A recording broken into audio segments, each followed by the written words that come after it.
Good evening, ladies and gentlemen. I don't think that applause was for me. And welcome to the 24th Peter Farrell Cup Final. How exciting is it?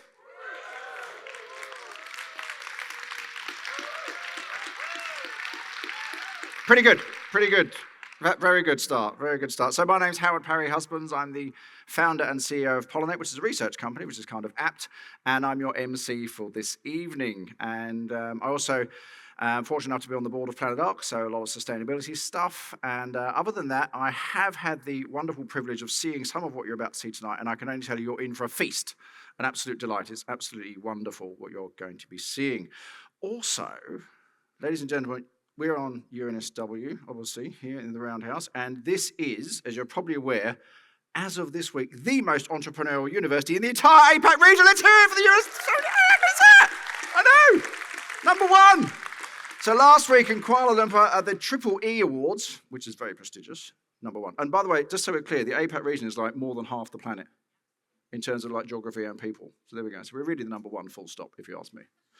So there we go. So that's UNSW, which is obviously on Bedegal country. So before we go any further, I would actually very much like to invite the fabulous and the one and only, let's check my notes here to get this right, Auntie Lola Ryan to come to the stage, please. Auntie Lola Ryan is an Aboriginal woman from the Laperouse Aboriginal community on the northern side of Botany Bay. Now, Lola is an Aboriginal health worker for the Child and Family Health Team, Sydney Children's Hospital Network, Randwick. She's held this position for 18 years.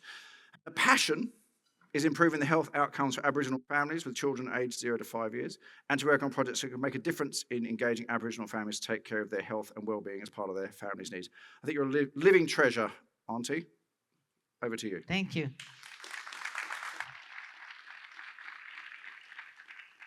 Thank you. Nagabi Naigan, Ani Lola. Excuse me, sorry.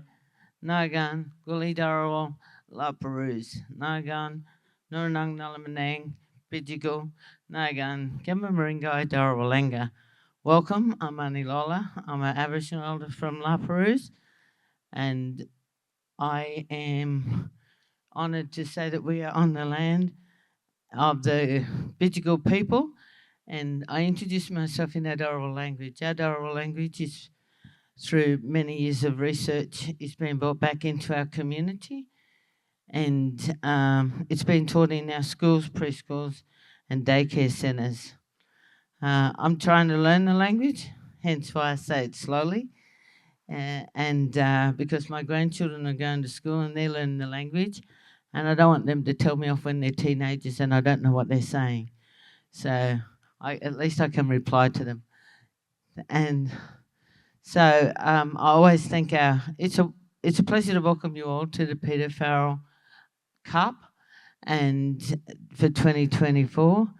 And I'd like to say congratulations to the winners and congratulations to the ones that made it to the finals. But I'm sure all the presentations were great. I always thank our ancestors for caring for our land, our oceans and our waterways, as they only took what they needed to survive. That way, no families went hungry, and why we live in such a beautiful country and how our people have survived for over 65,000 years.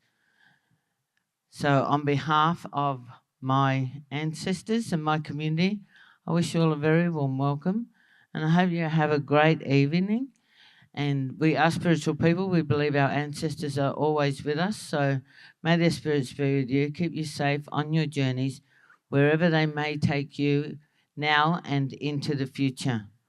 Budjuri Nandawabi, that means thank you and have a great evening. And please enjoy yourself. Thank you. Thank you so much.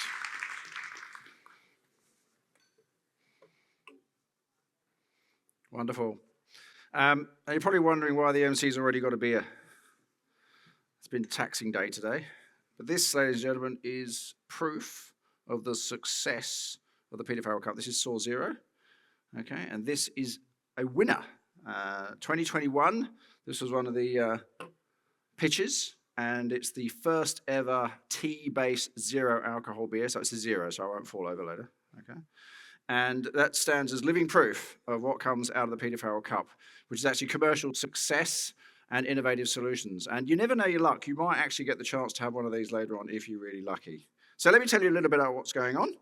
Okay, how tonight's going to work. There are 10 teams pitching. There will be 10 teams, okay? So pay attention, okay? Very important that each and every one of you pays very close attention to each of the 10 teams. There are 3 minutes that each team has to pitch their startup ideas. Then the judges, these esteemed judges in front of us here, will be judging each of the teams, and they get to ask some questions as well. But judges, keep your questions short. We haven't got very long, okay? Got that? Good. Okay. They'll be judged on 7 criteria. Think of it as a rainbow of criteria. Is it a problem that is worth solving? Is it an innovative solution?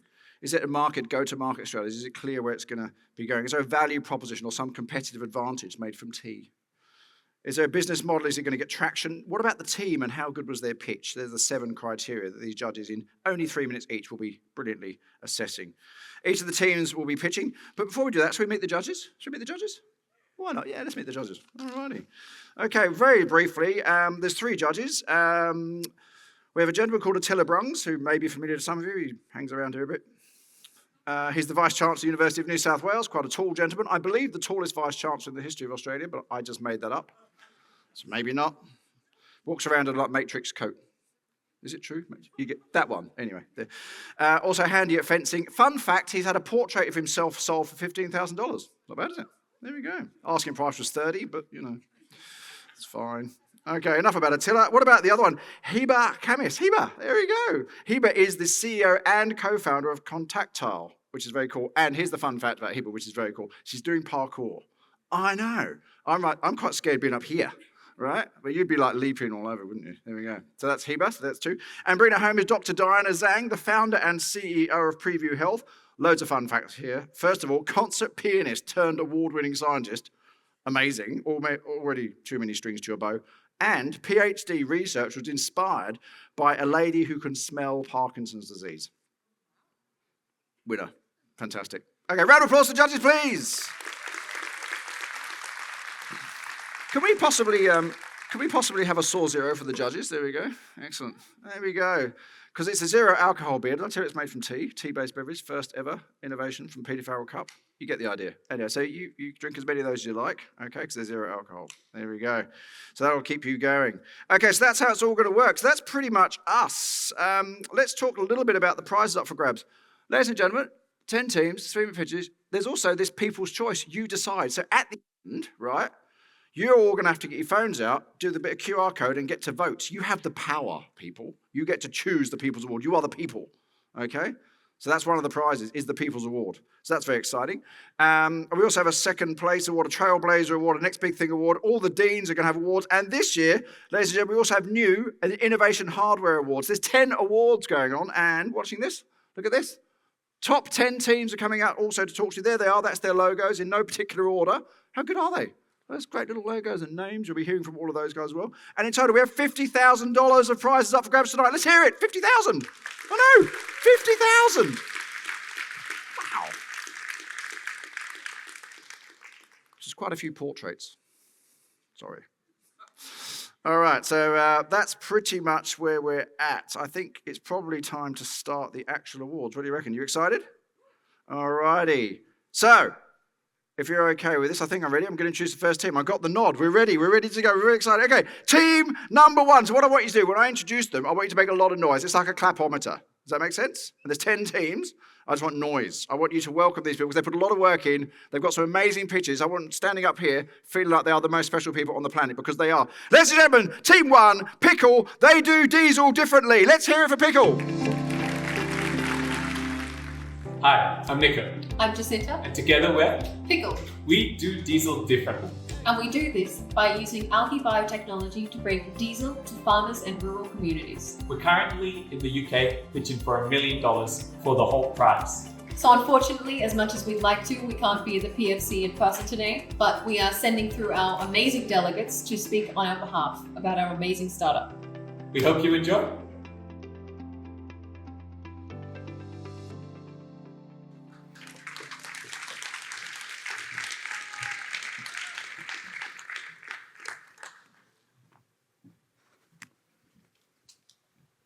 Our farmer James here is currently in quite the pickle, and he's not alone. Farmers all around the world rely on diesel for their energy, but they can't afford the rising costs caused by the climate change scarcity. Pickle does diesel differently. With a system like this located on their farms, we allow farmers to make their very own biodiesel from algae. By introducing water to algae and a little bit of sunlight, our system produces biodiesel, ready for use. The secret pickle juice is our novel eco-friendly process that turns algae into biodiesel 4 times faster. Our technology takes any kind of water, whatever our farmers have on hand. Here's how it works for James. He attaches our system to his existing wastewater infrastructure. Our algae-based technology outputs biodiesel, ready for use without any modification. Our system is 1,000 square meters, or about the size of a big barn. Now, you may be thinking this is large, but the average farm in Australia is 2,500 hectares. In comparison, we're only a dot. We don't even require the use of productive land. Pickle saves dollars and makes sense. The average farmer uses $90,000 a year on conventional diesel. We completely replace this cost. After buying with Pickle, farmers break even in just 3 years and save a total of $430,000 over a 10-year lifetime. Pickle is doing algae biodiesel differently to everyone else. Here are our competitors. These are the only solutions which incur low maintenance and require no costly pretreatment for their algae. These are the only solutions which also use minimal land and have a negligible contamination risk. Pickle is also the only solution with a validated circular economy. What this means is that our solution nets 0 hazardous waste products, and for every kilo of algae processed, we capture 8 kilos of CO2 emissions. Pickle is razor and blade, with the one-time installation cost as the razor and smaller recurring cost for maintenance as the blade. By 2027, we expect to sell 20 units, with each unit netting us $160,000 over their lifetime. With highly technical expertise in both engineering and chemistry and a deep passion for sustainability, we are the team to do this. I'm Tom, and this is Pabs, and we are here on behalf of Pickle.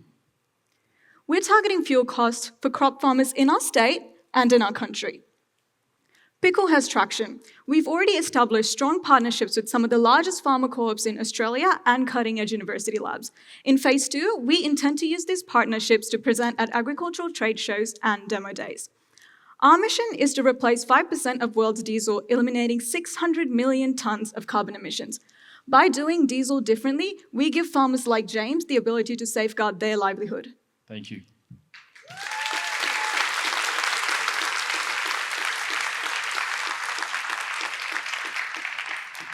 Do we have any questions, judges? Great pitch, guys.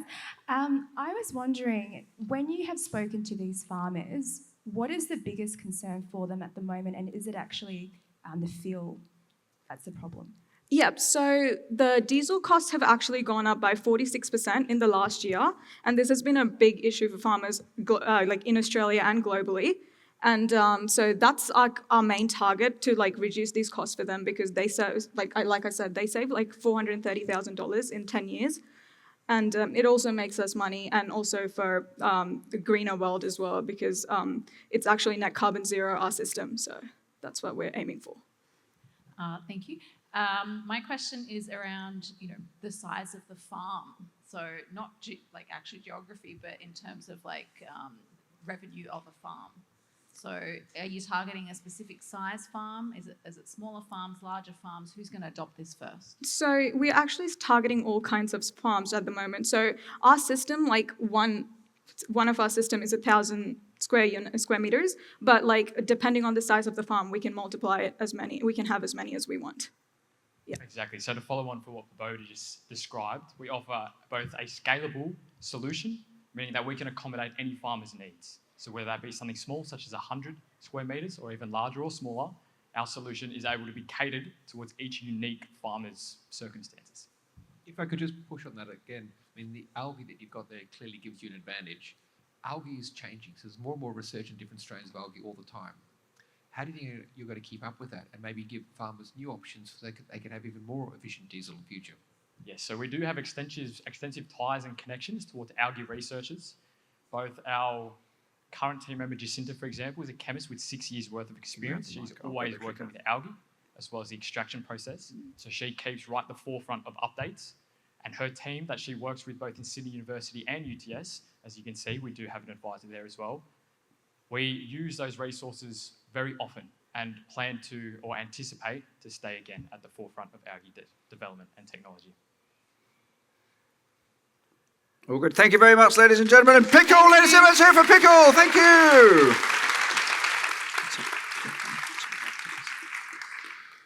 Ladies and gentlemen, Waveworks, hold your clapping. We'll do the clapping after the video. Hi, I'm Sebastian, CEO and co-founder of Waveworks. Hi, I'm Bupa, engineering and co-founder at Waveworks. And Waveworks is a mechanical modular battery company.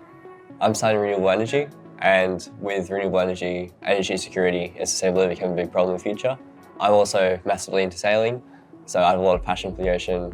I have a concern about the global warming and the sustainability of fossil fuels. I have a passion to solve these problems for the sustainable future. So it's very unique in what it is and what the market is like at the moment. And it's definitely an alternative solution which can play a big part in helping the world become more sustainable. I don't want to spoil, but Waveworks solution is really modular and scalable. We got into the finalists of PFC competition. I'd say just seeing like how far it can grow, seeing where we can take it. We want to see how much impact we can change to this industry. Hopefully we can make a meaningful impact. We are Waveworks, and we're helping to change the world by charging the ocean bit by bit. Ladies and gentlemen, Waveworks! Come on, come on, come on, come on, come on, come on, come on, come on, come on. Let's hear from Waveworks. Charging the ocean bit by bit.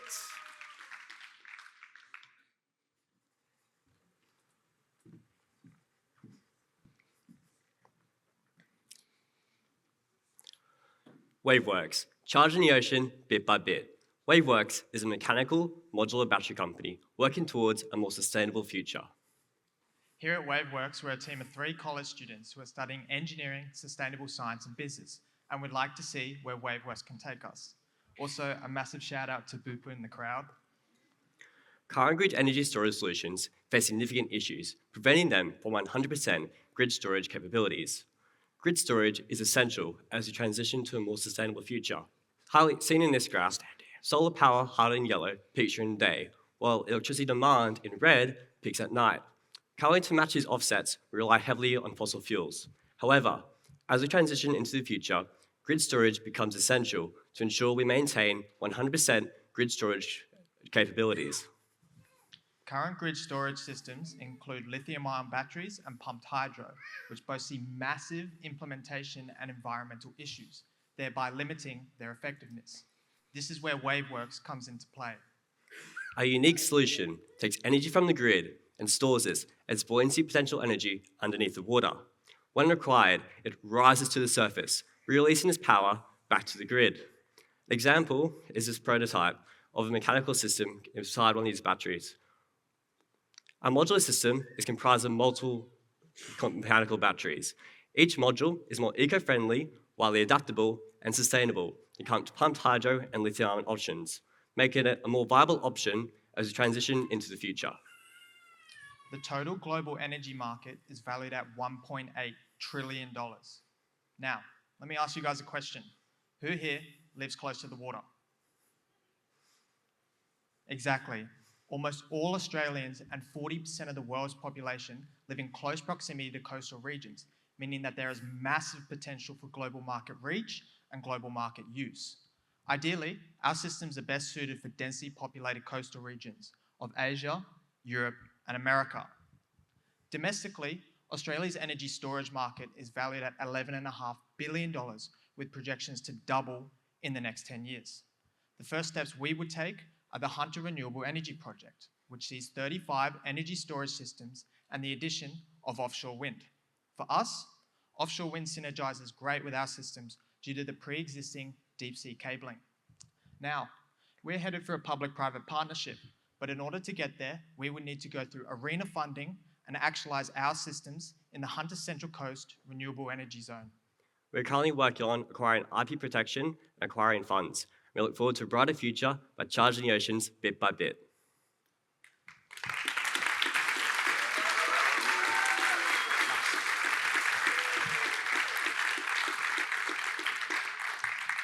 Judges, your 3 minutes for questions starts now. So the pitch, guys. I have a question about the customer. So you make this device. Who exactly are you selling it to? So the customer, it wouldn't be the public as every other product would be, but we are selling to government and big energy corporations. So obviously to get these in public waters, there's a lot of bureaucracy that we need to go through government and to actually get these systems on a grid scale implementation. Yeah. Also, larger solar farm companies solar and wind farm companies, especially offshore, would work best with them because deep sea cabling is already in place. So they could use pre-existing infrastructure, add in battery storage, and increase their operation use. Great work, guys. I'm in the biotech space and kind of in thinking about kind of these government partnerships. It takes a lot of money, it takes a lot of time. Have you thought about the timeline and the money that might be required to actually get this into market? Yeah, so we'd estimate around $10,000 could see quite a module size of working prototypes. And then to go to market, we'd expect $100,000 to fully R&D and start creating custom orders. And then as more money comes in from going to market and having pre-orders, we'll be able to create and sell a product to them. So around $100,000 to see us in market. Is that our judges completed? Ladies and gentlemen, let's hear it for the fabulous Wave Maker! Waveworks.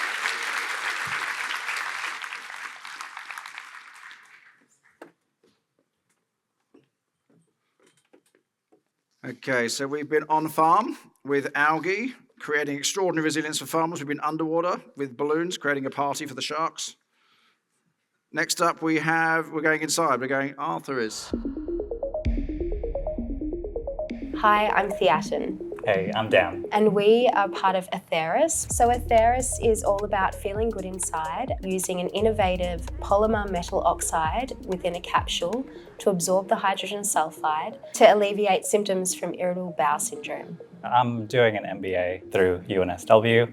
I'll be in charge of the commercialization. And I'm a chemical engineering PhD student. Our product is innovative and competitive. It's predicted to have long-term usability. For me, it's definitely about meeting mentors. It was really great to hear different perspectives around how to commercialize a health startup. Seeing the other teams building as well, super inspiring. Currently, my research is in the research phase and we have done some in vitro testing and trials in the lab. And now it would be about moving into seeing if we can get a patent or some sort of IP protection for it, as well as doing further research, hopefully moving into mouse and rat trials. We're Atheris. Feel good inside.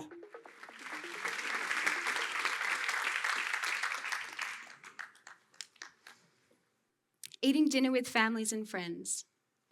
Playing sport, working, going grocery shopping, getting married. What do these all have in common? Nothing. They're everyday life, from the mundane to the special events.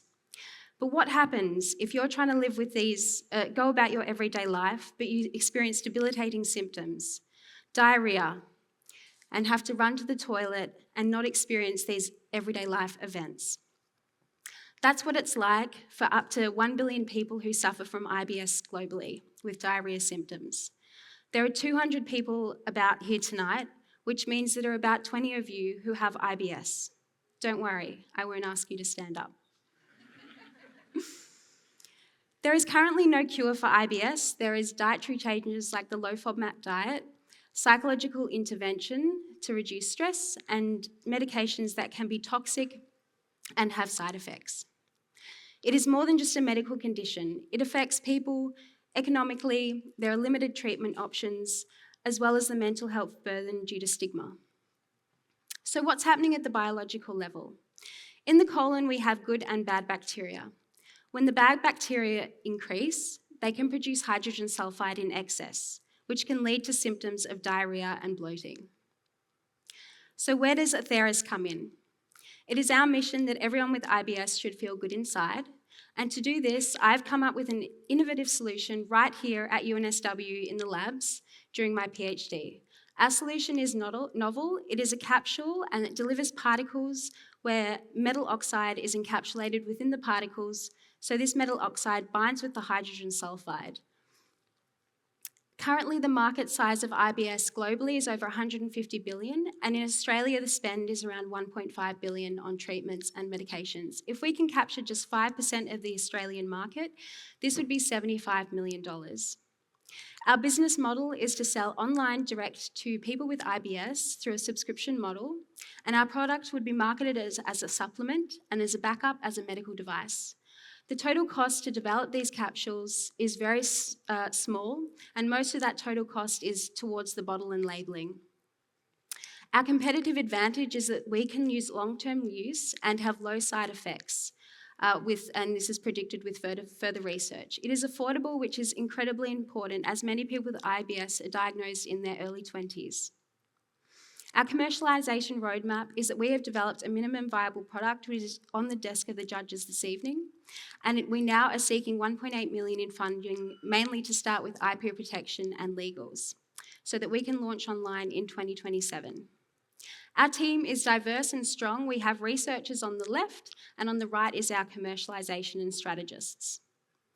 It is our mission at Atheris that everyone should feel good inside and be able to go about their daily lives without this debilitating illness. If you are living with IBS, we would love to connect with you, and we're also looking to connect with partners, investors, and experts. Thank you.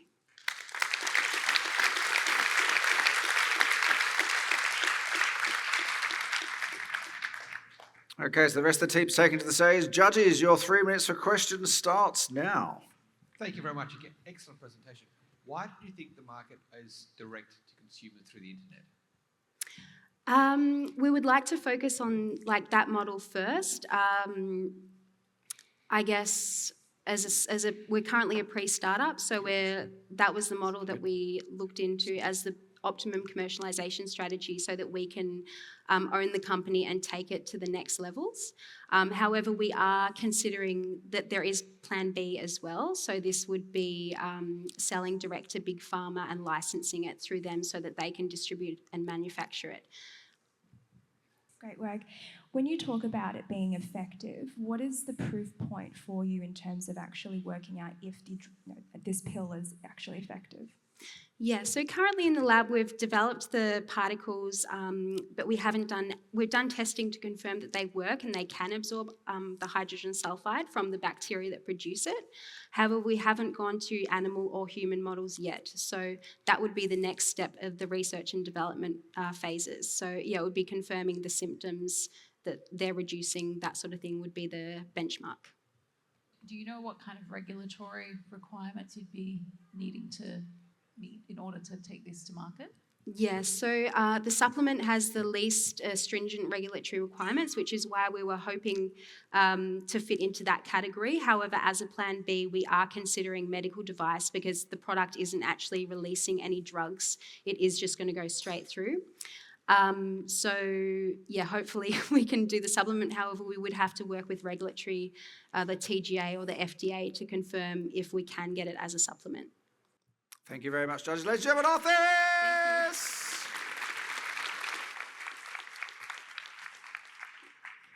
Thank you very much. I'll take the clicker. So the team told me that Arthurs is actually the layer of air that's super sort of pure, like the ether in the atmosphere. So I think it was rather sort of a human air purifier as well as bringing relief to millions. So we've been to the ocean, we've been in the colon, and we're going back to the ocean. Ladies and gentlemen, the next people up are Heimdall. Watch this video and then the big clap afterwards, please. I'm Giles. I'm Steve. And we're Heimdall. We use AI to detect swimmers in rips to notify lifeguards. I met Giles through our combined passion of Latin dance, despite our uncoordinated nature, and the rest is history. I've been studying for the past 4 years physics and AI at UNSW, and I've also been a lifeguard for the past decade.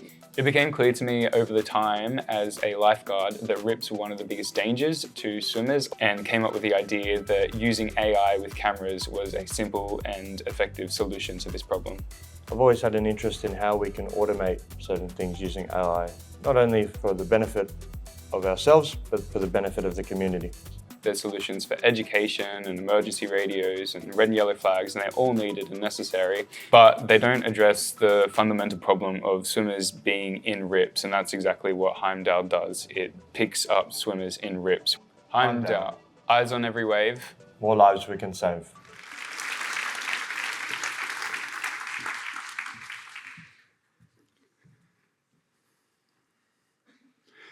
Two seasons ago, I was working at a lifeguard at one of the Shell Harbour beaches when reports of a man at an unpatrolled beach being in trouble started to come through. When we got there, the man who was swimming with his wife and kids had drowned in a rip. We tried to resuscitate him, but unfortunately it was too late. This tragic story isn't a rarity. This happens quite frequently, 12 times around every season, just at the beaches I work at. 320,000 people drown every year. Almost as many people drown as die in cars, and it's the third leading cause of death for children worldwide. This is a serious problem, and we know how to help it. 90% of a lifeguard's job is spent doing one thing, the one thing that all of these photos have in common and my story, and that is swimmers getting stuck in rips, because rips are the main cause of death along our coastline. Less than 5% of people can spot a rip. Unsuspecting swimmers get stuck in a rip where they can't stand up, get sucked out to sea, they panic, get exhausted, and drown. A new stage of lifeguarding technology is now coming along that we're bringing, which will allow us to save people at an unprecedented rate. This is where Heimdall comes in. It's named after the Norse god that's the watcher of the universe, and Heimdall does that 90% of a lifeguard's job.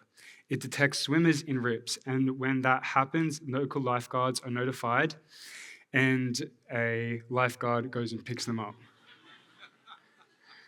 Currently, if lifeguards aren't present, people will not be able to spot a person in a rip. And if they do, the information has to go through so many middlemen that by the time it gets to us, it's too late.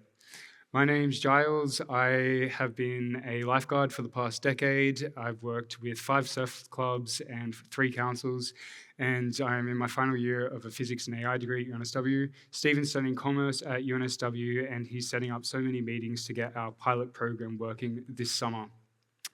Lifeguards are the most effective solution at rescuing people and preventing drownings. However, they're very expensive. It costs $500,000 to open even just a small beach for a season, which means that less than 5% of beaches in Australia are patrolled, and that's only even small times of the year. Heimdall does the 90% of a lifeguard's job, and it addresses the key issue of costs for councils so that far, far more of our coastline can be covered for orders of magnitude lower price. This is me jumping in a notorious rip just on an average day. I've been fighting against it for 5 minutes and it's too strong for me to swim against. And this is our MVP working. It detects the rip, and as soon as the swimmer is stuck in the rip, it detects them and local lifeguards will be notified. We are currently in discussion with Surf Life Saving Queensland and Surf Life Saving New South Wales, as well as local councils, and they're all very excited about this new technology, and all of the lifeguards I've chatted to are saying this is what is needed on the beaches right now. We're currently working to get a pilot program working this summer at the most notorious beaches where drownings are rife, and then we'll spread to the rest of Australia, and this is a worldwide problem, so taking it to the rest of the world. Let's find the bodies while they're still breathing. Give Heimdall a chance, and we can give people a second chance.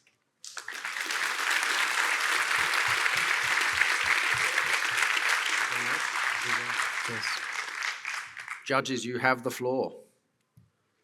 I think that's a fantastic solution. I was a lifeguard for about 15 years, and spotting people in rips is very difficult, particularly if the waves are big, you can't see them. How are you going to interface with the lifeguards staying on the beach, or even more at some of these remote beaches? Yeah, so that's a great question. When did you do your lifeguarding, and where did you do it at? Very old. Okay. It's a long time ago. Yeah. But freshwater, about 30, 40 years ago. Okay, wow. Well, a couple of things have changed since then. You know the belts you shot at the beginning? The 1906 belts? Oh, so you used... No, I'm kidding. Oh, okay. I was going to say you're looking pretty well for your age.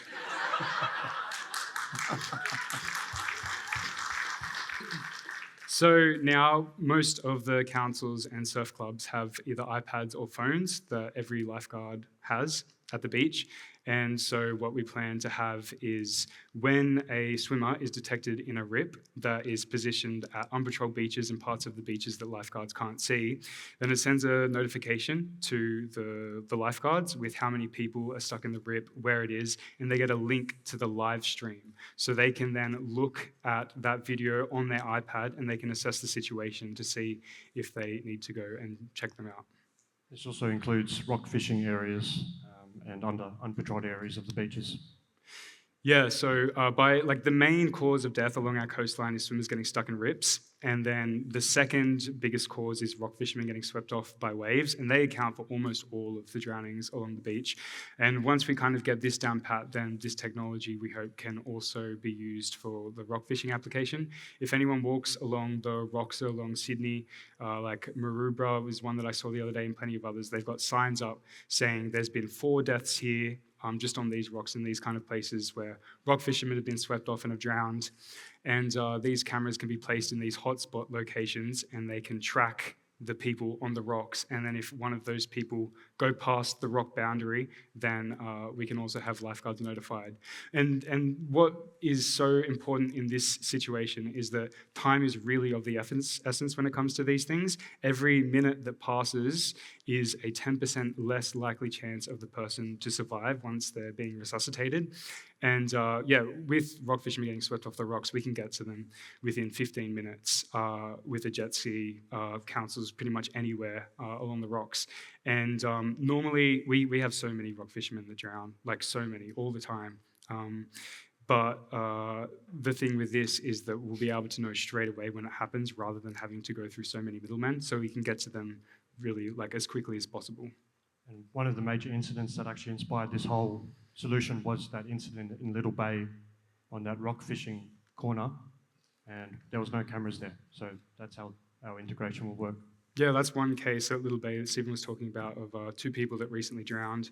But yeah, even last week at one of the beaches that's a kilometre from where I lived, a dad and a son drowned. And my reaction was if I was there, I could have saved them. Or if another lifeguard was there, they could have saved them. But we didn't know. But with this technology, then down the track, once we've got this implemented, then lifeguards will be able to know straight away. And a lot more people will be able to be saved. Okay, we're going to take one more question, judges. Hello, awesome. I'm curious about your overhead costs. What kind of cameras are you using? What's the coverage area? How much is it actually to set up? Yeah, that's a great question. So currently with the MVP that you saw working, that's just on my phone camera, live streaming the video to my laptop, which is just running the machine learning, which is using Python code and YOLO and OpenCV. So that's currently what we've got working. But in terms of what we plan to have, we plan to set cameras up on poles. Surf Lifesaving Australia has been doing quite a similar thing with emergency radios. They've been setting poles up which have cameras on them, but they don't have any AI technology to watch it. And those cost $5,000 to install. So we expect quite similar costs to that, and a yearly subscription fee of $8,000. I'll pass it over to Stephen to finish off the rest of that question. In terms of the New South Wales market, there's 36 major surf beach life-saving councils currently in our state. And we were in the Gold Coast 2 weeks ago just to see the Burleigh Heads operations. It's clear to me that there's more of a market currently in New South Wales. So the goal for the next 3 months is to get the Kiama pilot program running. Obviously, the hardware currently is not that complex. It's just with a basic camera. But once we start sourcing proper high-end equipment, this could range from $250 to $500 per unit outsourced elsewhere. Then you have to account for maintenance. So we might depreciate each camera over 10 years' time, and this obviously adds an additional replacement cost. But we aim to have about 20 to 30% margins on our subscription fees to local councils across 36 beach clubs across Australia. Each camera has a coverage of about 250 to 500 meters. So with long beaches like 7 Mile Beach, you're looking at how many cameras? I'm from Australia, I can't do that conversion rate.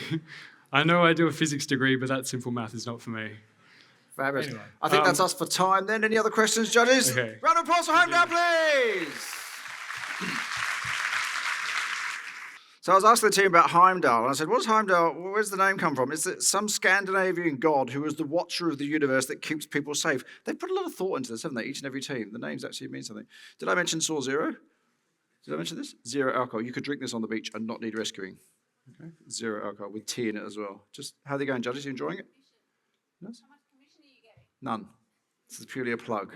David told me to do this, the other judge, his fault. Okay. You're going to hear a bit about this. Did I tell you they were Peter Farrell Cup finalists a few years ago? Enough of that. Ladies and gentlemen, let's get to the next video. These guys are fantastic as well. They're all fantastic tonight. FunWattle is an AI-based platform that uses advanced speech recognition to enable children to learn and reinforce speech skills. Mariam and I met on the first day of the Female Founders Program here at UNSW. I have a background in innovation consulting, and when I heard about Mariam's idea, I thought we should collaborate. It's tough for parents to motivate the kids with the traditional speech exercises, so we have reimagined the process, turning those repetitive tasks into exciting game-based exercises that spark their imagination. Speech disability is one of the most common challenges for Australian children, and we're making speech therapy exciting and engaging. On the night of showcase event at UNSW Founders New Wave program, we won the Faculty of Medicine and Health Award and took home $3,000. I really like ocean swimming. And I love exploring new places. I like teaching children speech therapy sessions. Come with us as we transform speech therapy into engaging and enjoyable experience.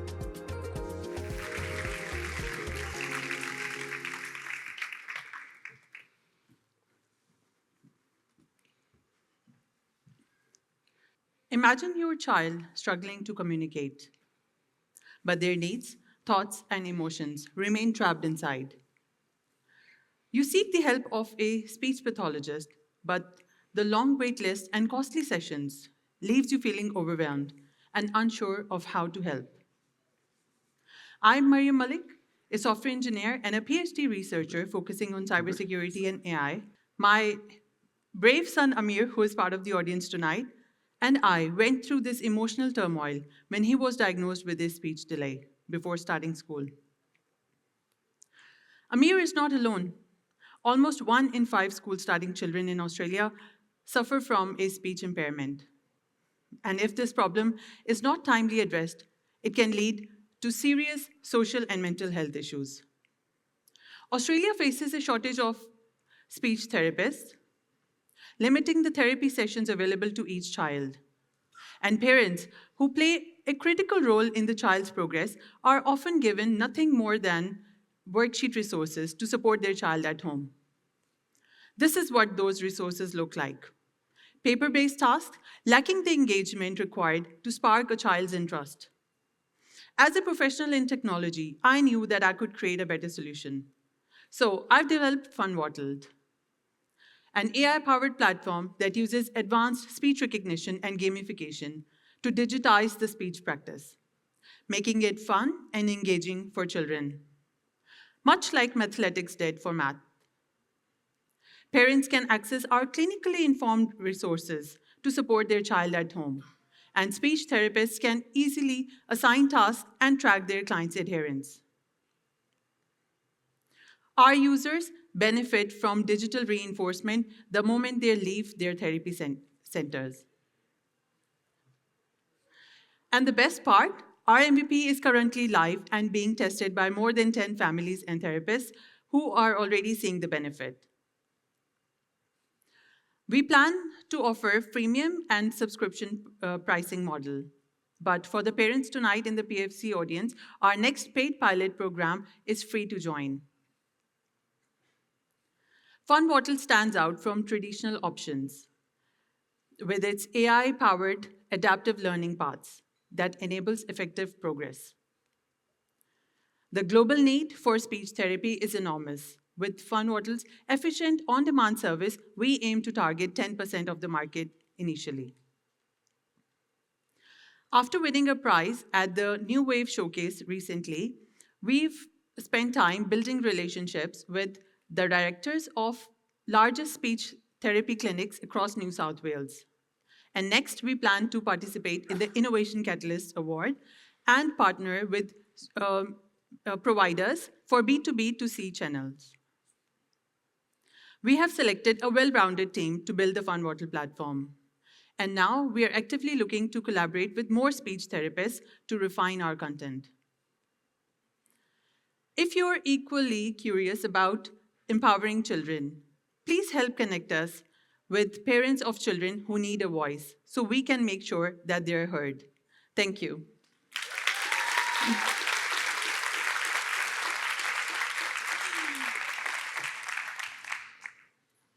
One of the things that you've already started to do, as you said, was connect with speech therapists in the community. Can you talk a bit more about your go-to-business? You've got a wonderful app that you're trialling. What are the different options that you've considered and how to make sure that you are successful in this go-to-business strategy of yours? Yeah, I'll take this question, and thank you. So we've met with more than 15 speech pathologists and families of people with speech delay. And what we know is that the parents say that there's lots of apps and tools and things, but I wouldn't really use them unless my speech therapist directed me to. So we know that that B2B2C channel is going to be really important. Part of our strategy to build relationships with the largest speech therapy providers in New South Wales, some of these have multiple locations and cover thousands of families. And so by hopefully partnering with those organisations, that's how we'll get our product out into market. Hello. Awesome pitch, guys. I just wanted to understand, so this is not replacing therapy, is it? That's no. right. Okay. Yeah. So then is the goal to get the families more involved and to have the kids more, I guess, engaged with these programs? If so, what is the likely benefit of doing this as opposed to more paper-based where it's been going on for, decades or whatnot, but it has proven to be working? Yeah. So children are awake for about 96 hours a week, and they go to speech therapy 1 hour of that week. So the role of parents and home-based tasks to reinforce what they're learning in that one crucial hour is really, really important. We know this from meeting with the Director of Speech Pathology for the Sydney Children's Hospital, who's in the audience tonight. And also I would like to add that 65% of the parents that we interviewed also said that they feel unsupported and the children are not willing to complete the worksheet resources. And they like gamification and they like spending and interacting with their tabs and the apps that we have nowadays. So yeah, that's what makes us think that this will work. The other thing we know from our research is that speech pathologists themselves don't have the software know-how, the funding or the bandwidth to create a solution like this, however much they would like it. And we know that there's a gap in the market because when we reached out to these huge speech pathology providers, they took our calls. That gives you an indicator that they're interested in the application of emerging technology in this space. I have a quick question. So obviously, yeah, B2B2C, but ultimately the app needs to be used by the kids. And 0 to 5 years age is a very challenging market, in terms of user experience. So how are you dealing with in terms of designing the app for that age group and getting feedback potentially from that age group who potentially have a speech delay and can't actually communicate that with you? Yeah. It's a big challenge. We have a slide on this. Yeah. So we're aiming for 15-minute reinforcement units, and so the parents would be empowered to use that key reinforcement time multiple times in between the session with the speech pathologist. And I'd like you to just reflect on any other sort of learning app that you use, perhaps like Duolingo for adults. It's these same sorts of principles. It's about a bit of challenge that's just enough challenge to keep you engaged but isn't so overwhelming that you abandon it. That you have customization elements so you feel like you have an element of control. There's a repetition element of it. Rewards. Rewards. Yeah. Very important for the under fives. I would have gone with Candy Crush as the example as opposed to Duolingo. Yeah. Are we done, judges? Thank you very much, ladies and gentlemen. FunWattle!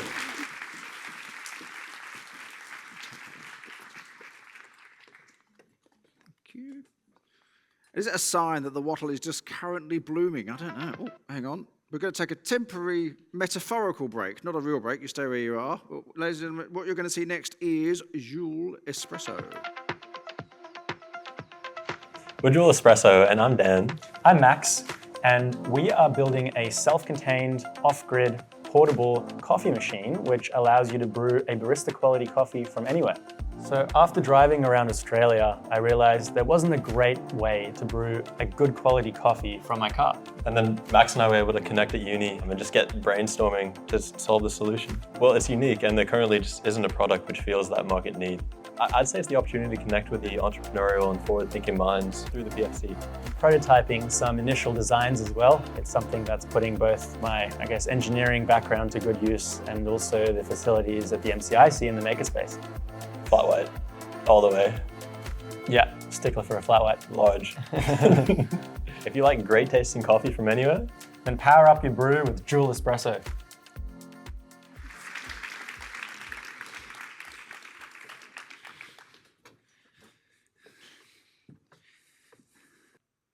Australia's natural beauty is simply breathtaking.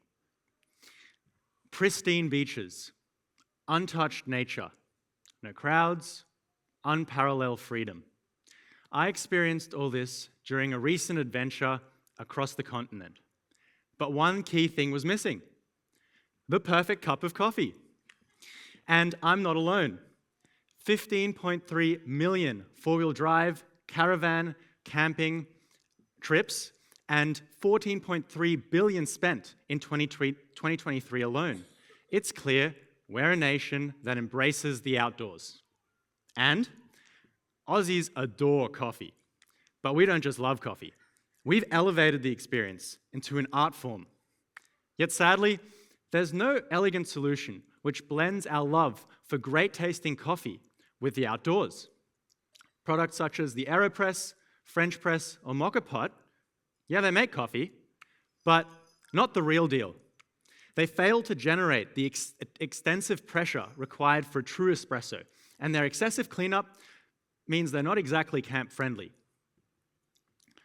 Battery-powered solutions can help, but they run out of juice quickly. 2 to 4 serves, that's it. They're out of battery and need to be recharged. And the ultimate problem: none of these devices steam milk. And the machines that do aren't portable, require a separate stove and flat surface, presenting added risk and hassle. So, we present our Joule, a novel, self-contained, off-grid coffee maker that brews a barista-quality coffee from anywhere at any time. Why settle for a battery when you can power up your brew with Joule? LPG boasts 80 times the energy density than a $500 lithium battery and 290 times that of a car battery. Translation? This means you're getting far more brew for your buck. 80 lattes in just a $9 bottle. And we've already validated the feasibility of our tech, which Dan is using right here to brew a quality coffee. The total Australian market for coffee makers is $260 million, and we expect early adopters in 2 main segments: outdoor enthusiasts and the professional trade industry. Our obtainable market amounts to $50 million in Australia alone. Our go-to-market strategy starts with direct sales via our website, supported by targeted email and social media campaigns. We'll attend coffee and camping expos and festivals, partnering with retailers for after-sales support. And we've even filed our first patent, and started to engage with manufacturers. So, if you have a passion for great coffee and love the outdoors, then reach out or simply show your support to help us bring this Joule to life. Thank you.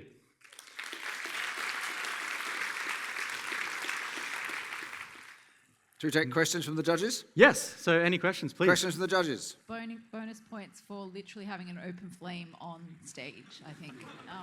Yeah, we'll see how it goes. Live demos are terrible. I have a quick question. What's the price point? Yeah, so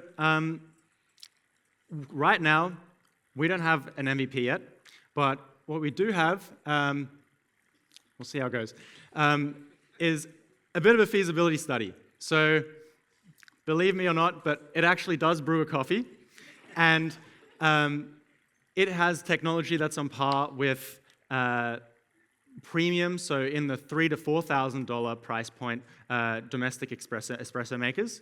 So that includes precise temperature control and pressure control.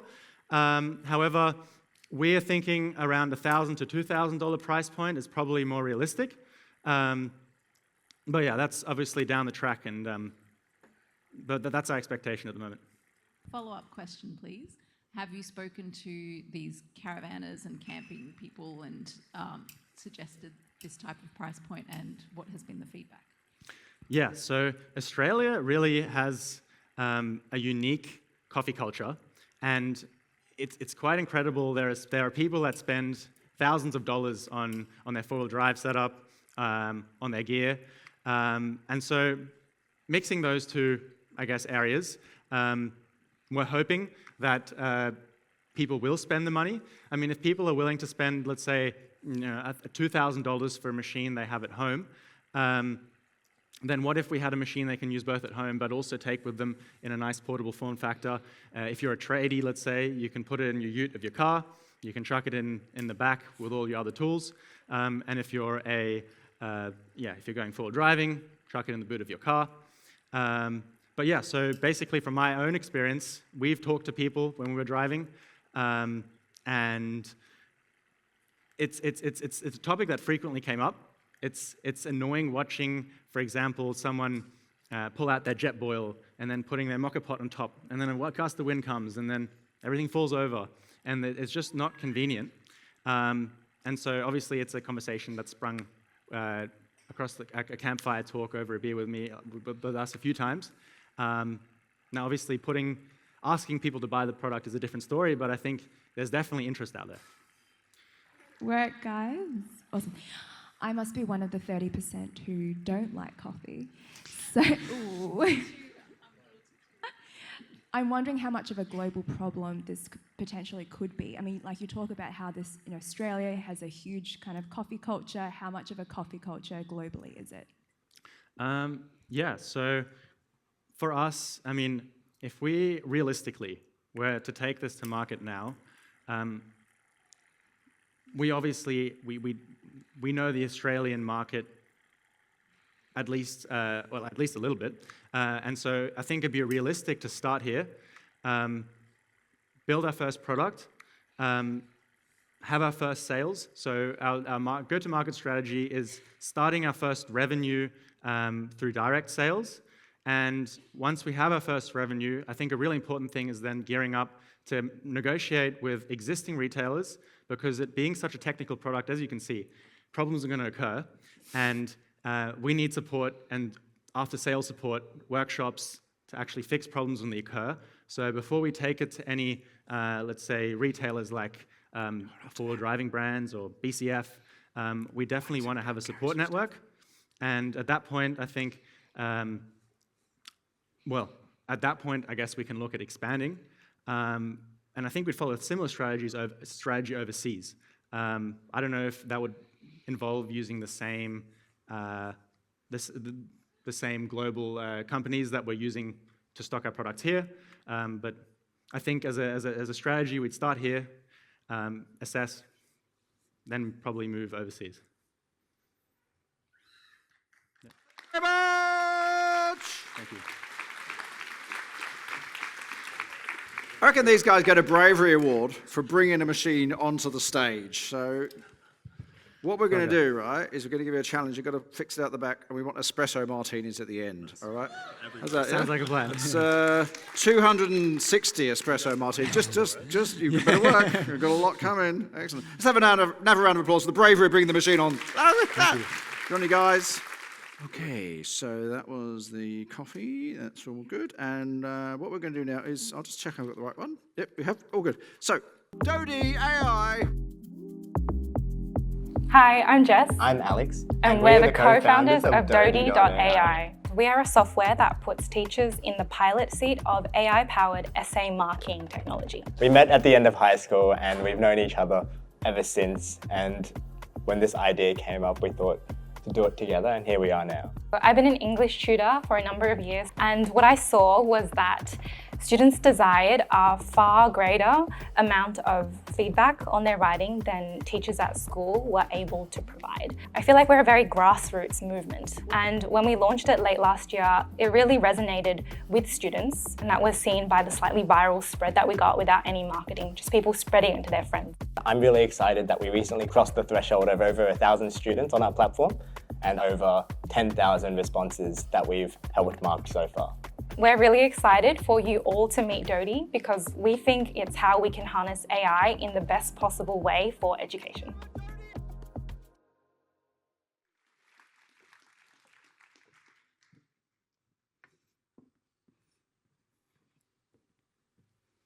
If teachers enter the profession wanting to inspire and nurture the next generation, why is it that almost 1 in 5 quit within the first 5 years?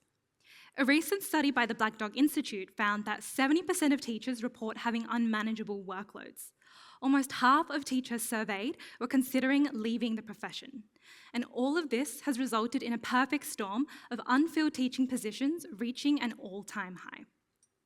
The Australian government has released an official statement this year, endorsing the responsible use of generative AI to support teaching and learning in school settings. But the current assortment of AI tools out there are non-tailored and prone to hallucinations, making their application extremely confusing and difficult to navigate. Meet Dodi.ai. Dodi is an AI software purpose-built for teachers in essay-based humanities subjects. It does this by acting as a bespoke, feedback-giving assistant, allowing teachers to deliver their expertise at scale. This decreases the burden of repetitive marking, the major culprit for teacher burnout. As English teachers grapple with the most extreme demands of out-of-class marking, that's where we decided to start. Dodi is currently completely tailored to the HSC English curriculum.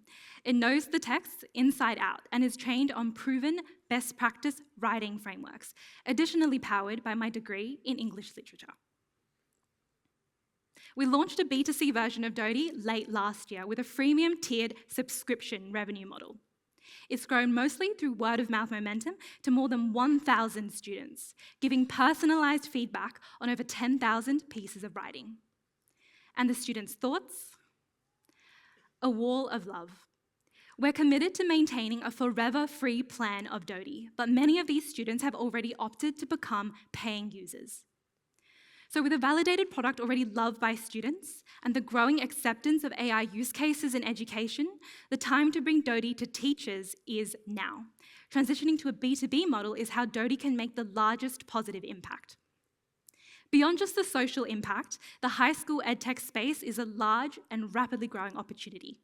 We're poised to attract a $30 million serviceable obtainable market in Australia alone. Our competitive advantage is our laser focus on the quality of AI feedback. By initially niching down into English, we've been able to deeply and holistically address an incumbent problem. Our unique selling proposition is Dodi's customizability, able to respect the language of how teachers already like to mark. Dodi complements, not disrupts, existing workflows, giving it a realistic shot at adoption. Our team brings together the academic expertise and the technical skills needed for Dodi's next chapter. To date, we've connected with a top 10 Sydney school interested in our product and gained valuable feedback about iterating it for their needs. Our plan is to launch free pilot programs in 5 schools at the start of next year. And so, our ask is to be connected with anybody in touch with educators or leaders in the high school space. Join us in creating a future where a purple robot could make teacher burnout a thing of the past.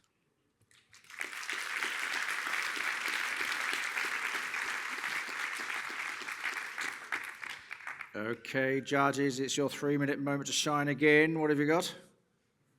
Awesome work, guys. I've dabbled in EdTech before, and I know how hard it is to get it into schools, especially for public schools, because, budget-wise, it's terrible. What I'm not super clear on is the value proposition of your AI tool. How have you made sure that this is as better, potentially, than other kind of solutions out there? Are you using teacher feedback as a way to augment how you are training your AI tool? Have you thought about it? Or is it mostly just repetition and like thousands of essays being put in and you're the one basically kind of confirming if they're good feedback or not?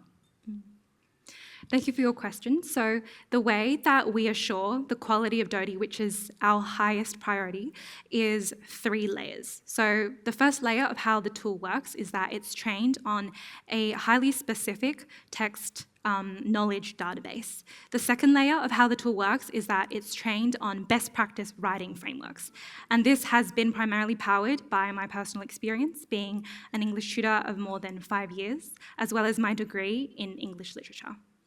And the third layer of what is the unique selling proposition of our tool is that it can be made bespoke. So we understand that English teachers have their own preferences and nuances to the marking that they do, and each school also carries with it its own sort of unique situation. And so with plain English language input, with our tool currently, teachers are able to make the tool bespoke to their own unique needs. I think moving forward, especially from a tech backend side, we're looking to use more fine-tuning. I'm not sure how comfortable you are with that, but basically we want to be able to, at the end of the day, fine-tune like schools and teachers' preferences. So each school might have their own fine-tuned version of Dodi that they want and they're happy with, and something that they can input and make better or change in whatever ways they want as well. Sorry, follow-up question. To clarify, when you're saying bespoke application, are you working directly with those teachers in those schools and training it on their essays and then being able to provide that more personalised feedback? That's exactly right. So the core of our go-to-market strategy is that we want to work closely with a very small handful of schools to ensure that the solution we provide is extremely high quality and tailored to their situation, because we think that's the only way that an AI tool such as this could become accepted and crack the market. So indeed, we would train with school-specific data, and as well as that, a way we can think about Dodi is that it currently takes the writing checklist that is already traditionally used in classrooms, and it implements it into feedback comments that cites specific portions of student work. So that's how we distill down the best practice writing frameworks. I have a quick question. So you mentioned that it's a freemium model. What proportion of the current, like you mentioned, you already have 1,000 students using it, what proportion of those have transitioned to a paid subscription, and what additional features do they unlock with the different tiers of subscription? Yeah. So at the moment to date, we have 1,000 users, and the proportion of paid users is in excess of 30 at the moment. And we're noticing that the tool has quite good stickiness. So when students, or rather their parents, pay for the tool, they will stay and continue to use the tool month after month after month. And the major thing that they unlock with paid usage of the tool is just more usage credits. Thank you very much, Ladies and gentlemen, Dodi AI!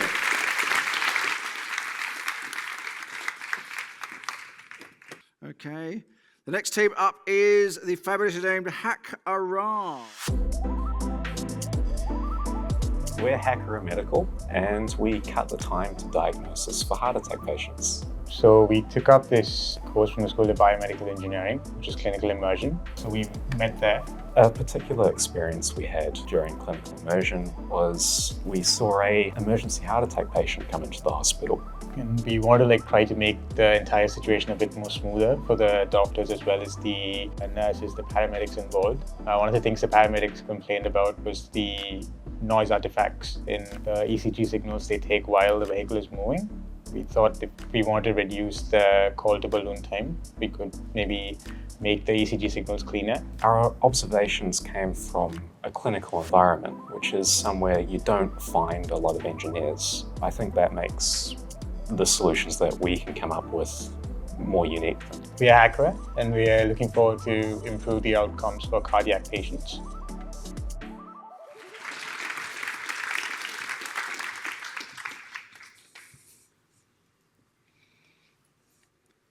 A heart attack is typically diagnosed with an ECG recording. For 1 in 3 patients, the initial diagnosis is incorrect. Even if this misdiagnosis is rectified, patient outcomes are still dramatically worsened because treatment can be delayed or even missed completely. You cannot treat until you can diagnose. An earlier, more accurate diagnosis is required. To minimize time to treatment when a patient arrives at the hospital, treatment planning should occur while they're still in transit. However, in a moving ambulance, ECG recordings can be distorted beyond recognition.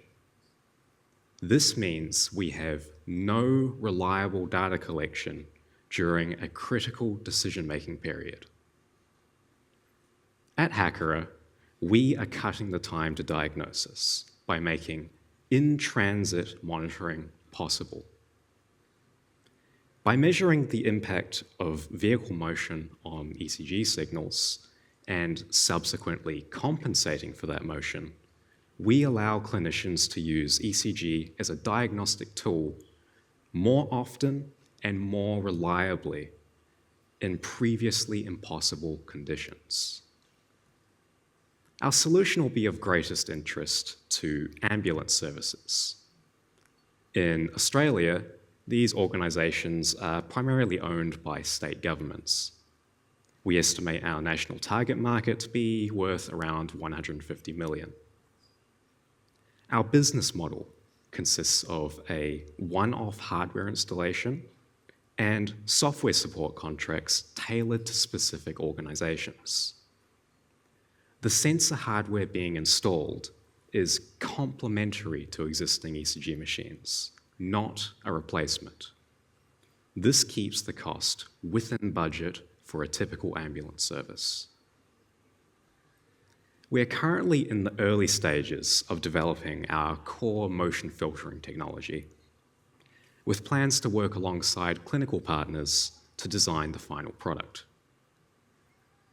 Our founding team has a heavy technical focus, suitable for the early stage of development our technology is currently in. Currently missing are clinical stakeholders who can provide essential feedback as we iterate on our product design. Are you part of an organisation that contributes to emergency medical care? Help us learn more about your needs so that together we can cut the time to diagnosis and improve patient outcomes. Thank you.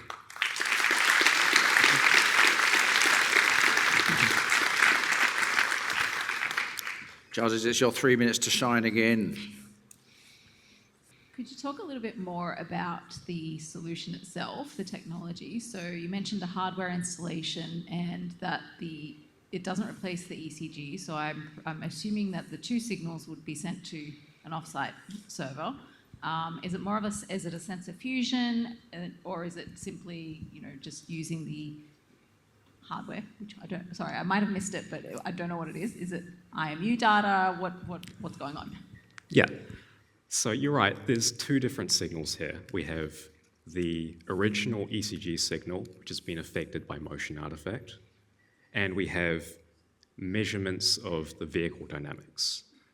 That could include inertial sensors, like you were saying, but there's also other sensors that can be involved there. For example, if you have linear potentiometers for measuring suspension travel, you get some idea of what way the vehicle is currently turning, etc. You can also utilize technologies such as computer vision in order to get an idea of what the road conditions are. So yeah. I'd just like to add on, it can be compared to any control system, right? Like an AC thermostat, where if you want to set it to a particular temperature, you're going to measure the room's temperature and adjust it accordingly. Similarly, we'll measure the movement of the vehicle and adjust the ECG signal accordingly and filter it out. Right, guys, I'm in the diagnostic space. My understanding with heart attacks is that there is a blood test that is currently being used as the diagnostic for heart attacks. I'm assuming that your value prop is mostly a time-critical nature, which is why you want to have it in the vehicle. Why are you considering it being called a diagnostic approach as opposed to a screening approach? Because that does have implications in terms of regulatory. Yeah. So, as you said, blood tests are one way that you can test for a heart attack. What that blood test is doing is it's measuring the amount of some chemical which is increased when there is already damage being done to the heart. So that damage has already occurred. Typically, you'd use an you'd prefer an ECG diagnosis earlier on in order to get to a treatment sooner. We are not involved with the actual diagnostic process. We're simply presenting the clinician with a cleaner signal which they can do an ECG interpretation of. So we're not diagnosing. There's no plans for that currently. Yeah, I might recommend that you might want to change the narrative so it's more about screening as opposed to diagnostic. Another thing we were trying to focus on is also, it's not just about ECGs. Any signals that you're measuring in AMBO would have some noise in it. So that's where we're trying to move into. So you talk about the ambulance as being the key where you want to have it, talking to the ambulance service to deploy the solution. The challenge and the resources is actually when the ambulance gets to the hospital for a either misdiagnosis or something that hasn't been screened well. Why aren't you talking to the hospitals perhaps as a way of deploying your go-to-market strategy? Yes, so you're correct that hospitals do need to be involved here. We can't just throw a box in an ambulance and call it good. Ambulance services already have pre-existing relationships with these hospital systems. So there are some programs in place for things like routing a patient to a hospital with capacity rather than the nearest hospital, which are already in place. But you're right that those are considerations that we would need to take into account for the final product, which is why we're asking for clinical stakeholders to come and be involved. You're right again, Kim. But a fantastic job. Congratulations. Thank you. Hakeri!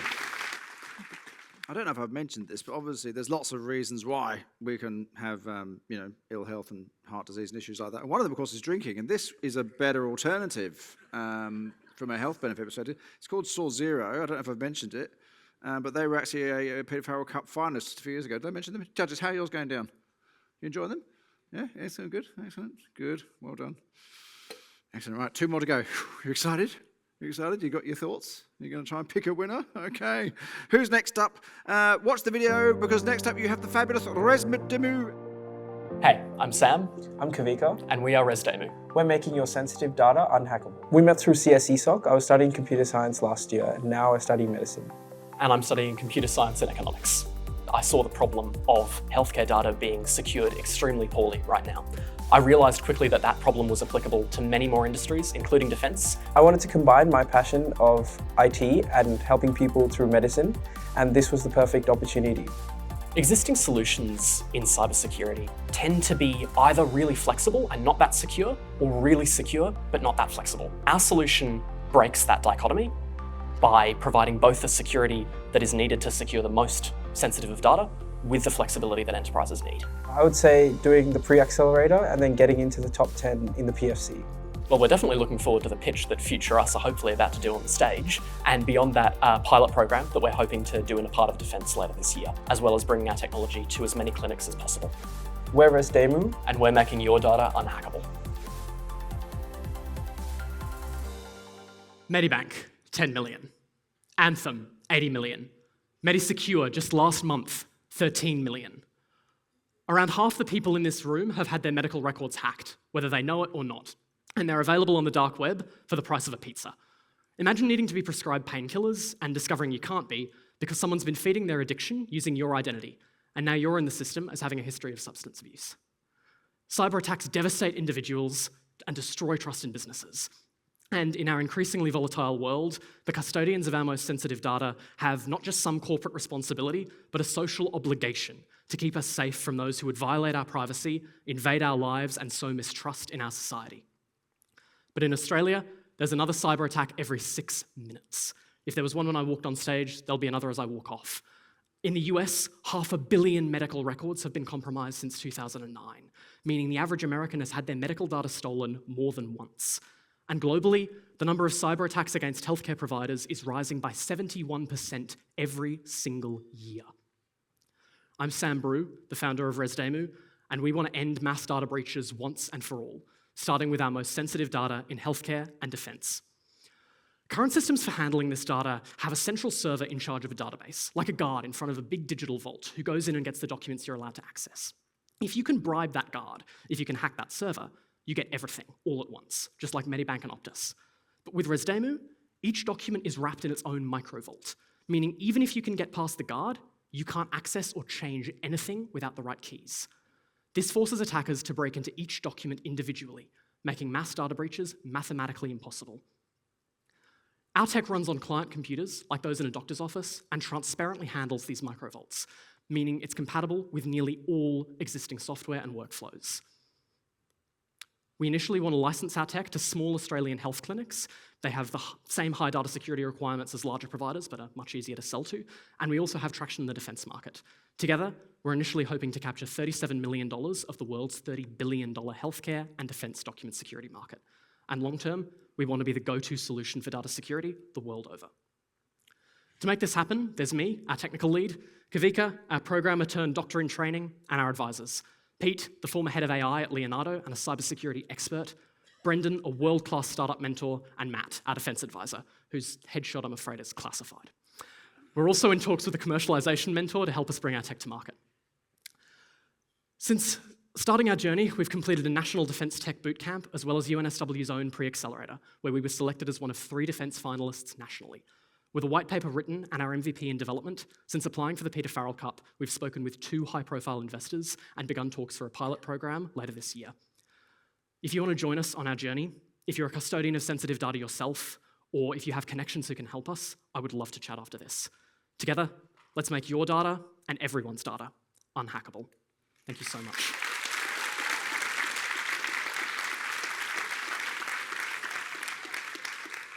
Judges, your penultimate 3 minutes starts now. Congratulations, a fantastic pitch. Well done. I've seen in the past, other solutions that have similar things in this, where each document is secure. What makes yours different? So most solutions are not end-to-end encrypted. So if you imagine existing data security systems, they typically, as I've said, have one big vault around the whole server. What we do is completely end-to-end encrypted. So rather than you send a document to the server encrypts it and then puts it into a database, the document is encrypted on the client side, which means even if the server is completely compromised, it doesn't see anything. In the modern world, cyber attacks aren't just someone's password getting stolen or a single account getting breached. We're moving into a world of supply chain attacks where a Russian hacker spends 5 years insinuating himself into a development community to release one patch that could take down enormous amounts of critical infrastructure. That was caught earlier this year by pure luck. Increasingly, servers are becoming a target, and existing systems don't cater to that. So we make it so that you don't have to trust the server at all. That's where we're different. What does sales look like? Like, are you selling per seat, per document, per, what does that look like? Yeah. So it's mainly on-premise software because it does run on the client side. So we're looking at a licensing model per client. And we're also looking for the smaller clinics, sort of a subscription model, just to handle the storage of the encrypted data, but mainly per licensing on-premise. Exactly. And in terms of go-to-market, we want to focus on those smaller health clinics first, prove our tech there, and then go larger. You mentioned how our health records have been sold on the internet for the cost of a pizza. That to me says that our health records are not very valuable in nature. Why do you think your beachhead market is the allied health services and not, for example, banking, which I presume is a lot more kind of valuable in nature? To say that a record is sold on the dark web for the price of a pizza makes it very valuable. Social security numbers are sold in batches of 500 for about $10, and those are pretty damn valuable, especially in the US. Medical records are considered much more valuable because, if you think about the US market, you can tank a person's credit score by going in and getting x-rays on their behalf, and then suddenly they get a $10,000, $20,000 medical bill that they have never seen in their life. We want to focus on those small health clinics because they have, partly in some cases, lower data security requirements at a legislative level, and so would be more willing to take up new technology, and also because they are simply easier to sell to. Yes, we absolutely want to sell to banking, but we need more salespeople for that, so we want to prove our tech at a smaller scale first. But we are having those conversations with larger organizations like Defence as well. Thank you very much. Thank you so much, everyone.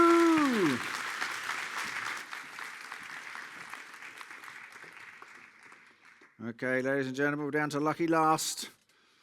Okay, so watch the last video, and then I want a really big round of applause for Cyber, who are going to bring it home. Hi, I'm Chantel. And I'm Annalise. And we're sisters in cyber. But no, seriously, we're sisters. Can you tell we live together? And we talk about cybersecurity 24/7. Yeah.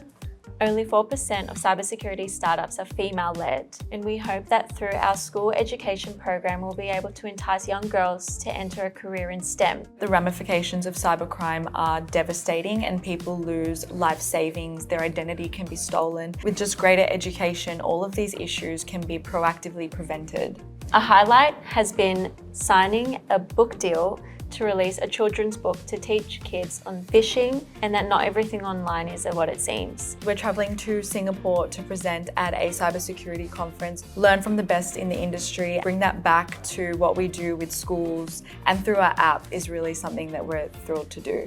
We are Cyber, and we're on a mission to make cybersecurity accessible to everyone, everywhere.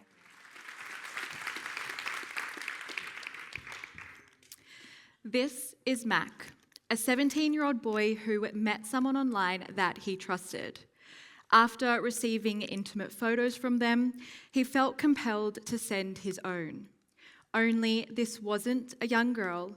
This was a 40-year-old man whose sole purpose is to extort children like Mac.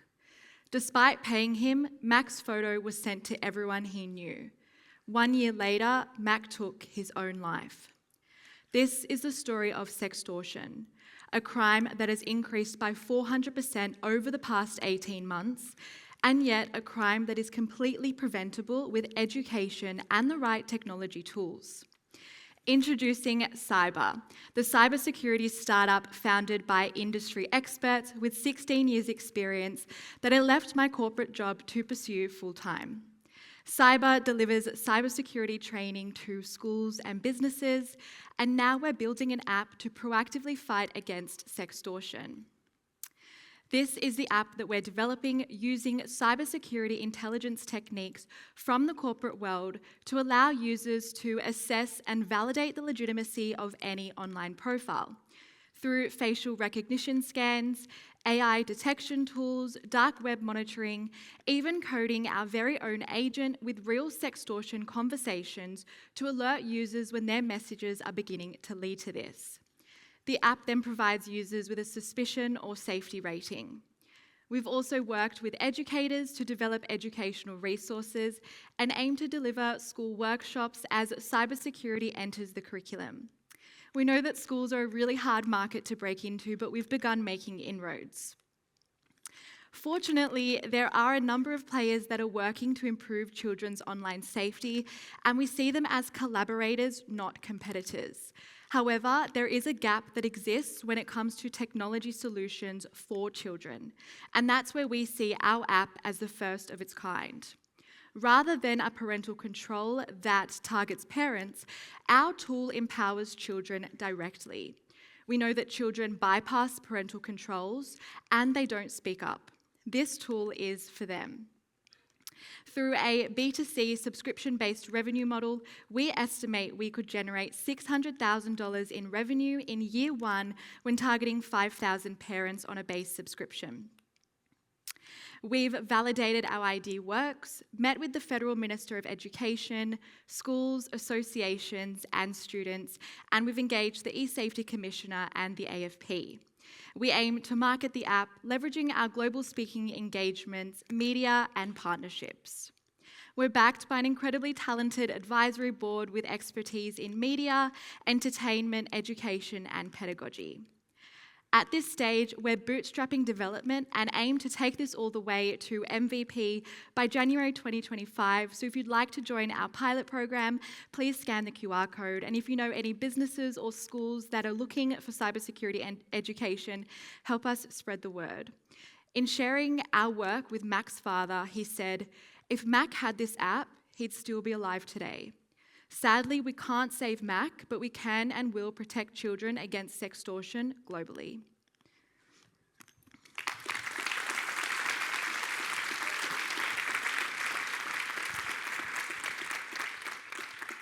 Judges, your last 3 minutes. Go on. Good. So thank you very much. Great pitch. I have a question about sales. I'm sorry, I have sales on the mind today. So you mentioned getting it into schools, but you also mentioned B2C and selling it to parents. So how much of, what's the split between those two different markets and how important are they both? Or is it better to focus on one rather than the other? Well, we really see this approach to cyber safety for children as holistic, and children need that education that this is actually an issue for them to even want to go out and actively use this app.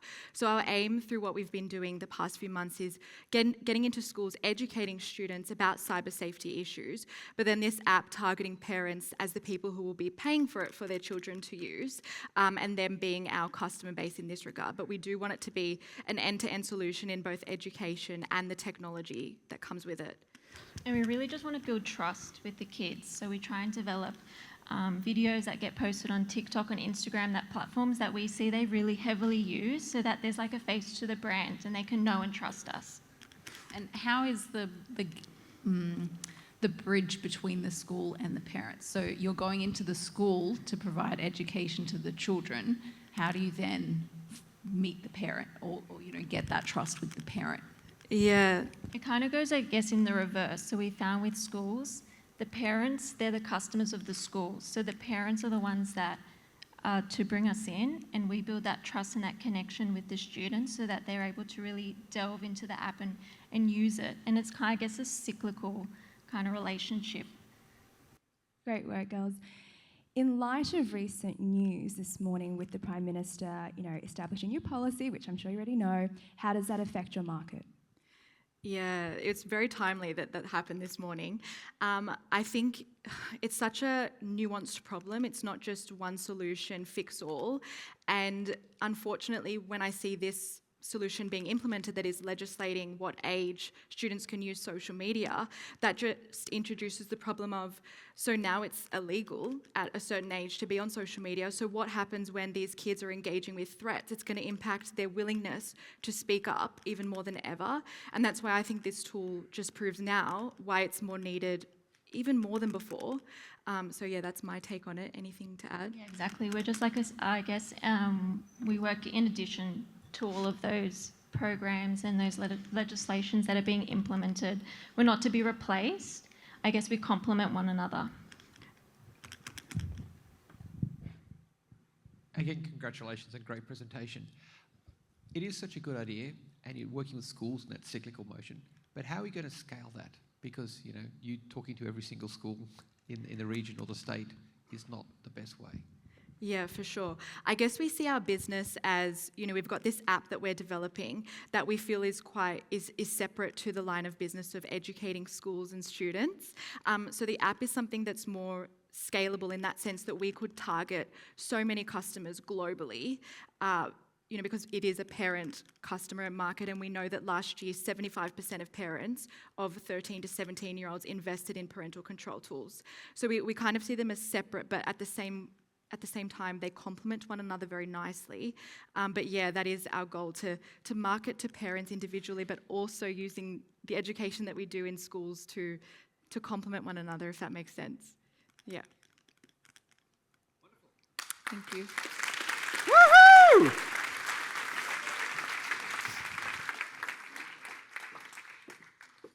Thank you very much, Cyber. Well, there we are, 10 presentations. Didn't that go quick? Didn't it? Well, they're amazing.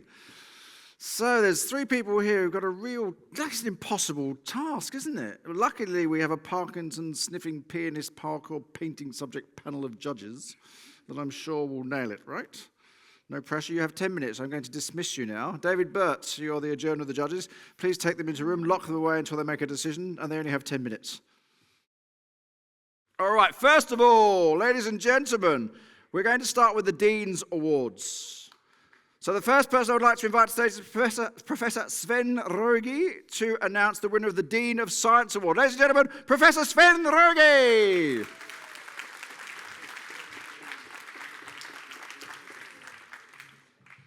Good evening. It's a great pleasure to be here and see this amazing setup of entrepreneurial power. I picked pickle. And the reason I picked pickle is, from my perspective, to have a viable product that really thought hard about a niche market that's very important. Farm equipment is very expensive, will take a long time to electrify to get us to net zero, and this makes it possible for small farms to engage in low-cost operations, keeping produce on the market, and also allowing them to work towards net zero. I congratulate Pickle for the amazing pitch and wish them all the best going forward.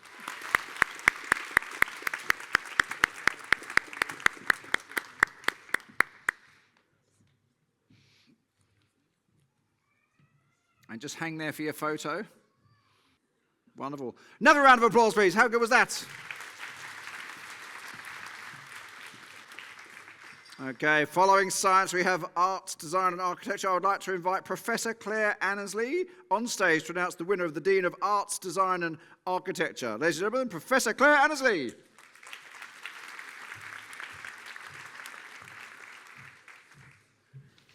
Thank you very much, and congratulations to everybody, all the finalists, on their incredible pitches and innovations that they presented to us today. There was one pitch that really jumped out at me because of the impact that it can have and the creativity that the people deployed.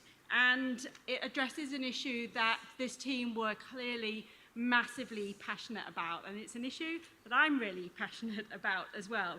It addresses a major problem that affects many members of our communities across all ages and all backgrounds, and one that I think is particularly affects international visitors to these shores. It is a product that promotes safe ocean swimming. The ADA prize, Dean's Prize, goes to Heimdall.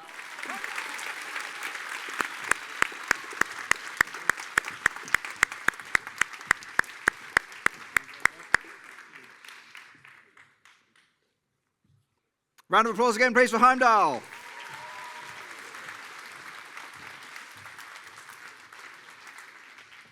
It's time for the Business Award. I'd like to invite Professor Frederick Ansel on stage to announce the winner of the Dean of Business Award. Ladies and gentlemen, Professor Frederick Ansel.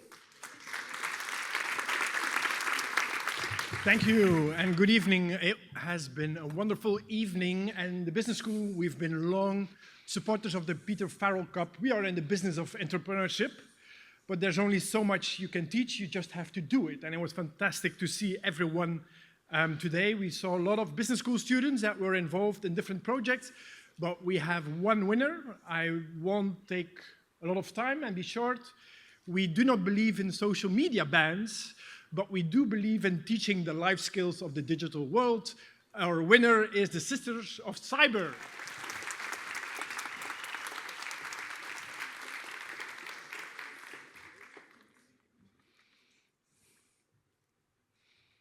Congratulations again, Cyber.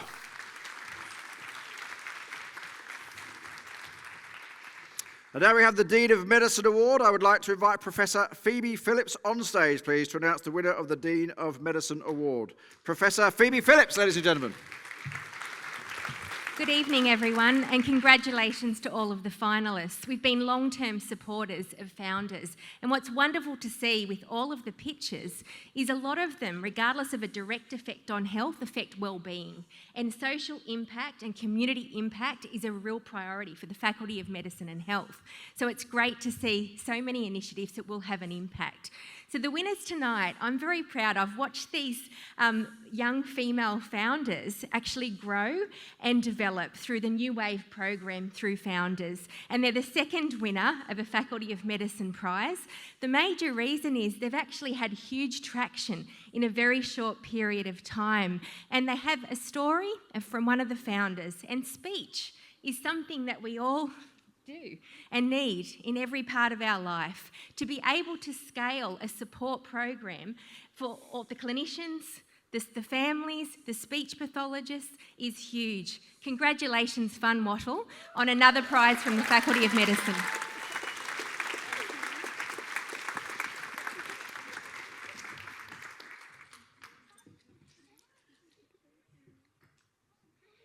Ladies and gentlemen, Fun Wattle.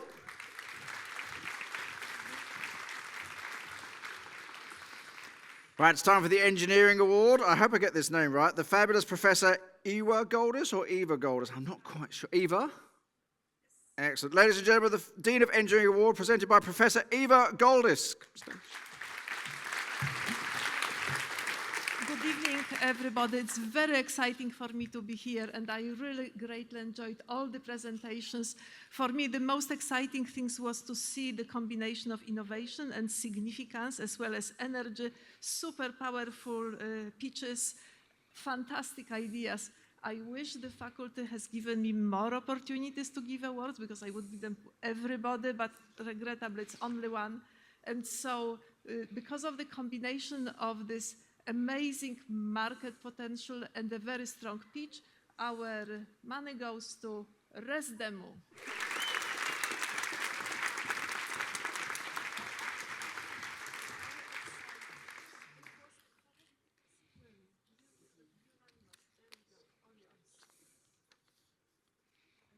And just to give them a little bit of extra, because they richly deserve it, each of us have data. Now, I personally have many terabytes of clinical data, and I am looking at the Vice Chancellor. We really need this data to be secure, and it is only me. Just think about how much data exists in this university. So, well done. Thank you very much. Congratulations again, Resdemu.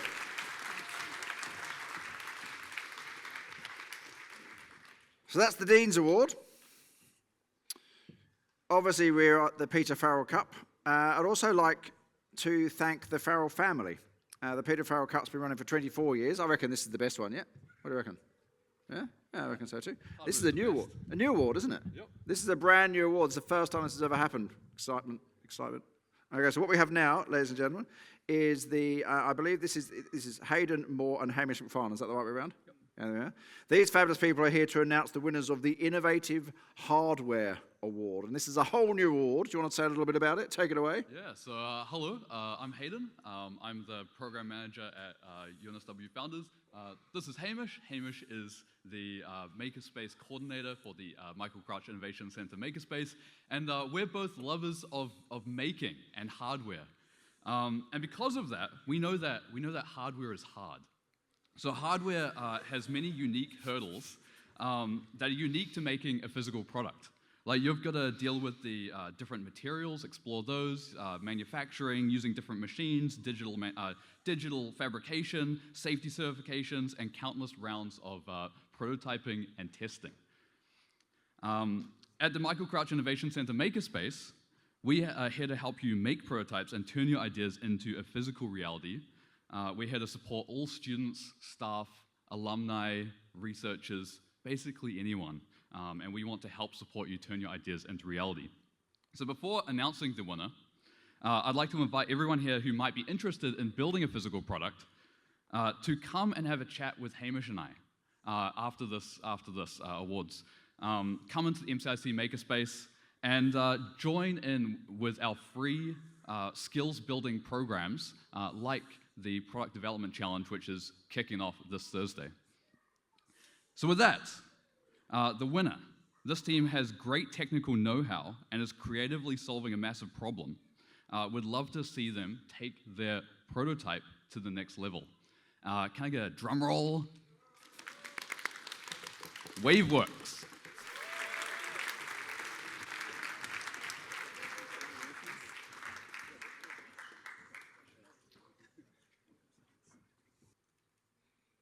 Ladies and gentlemen, WaveWorks!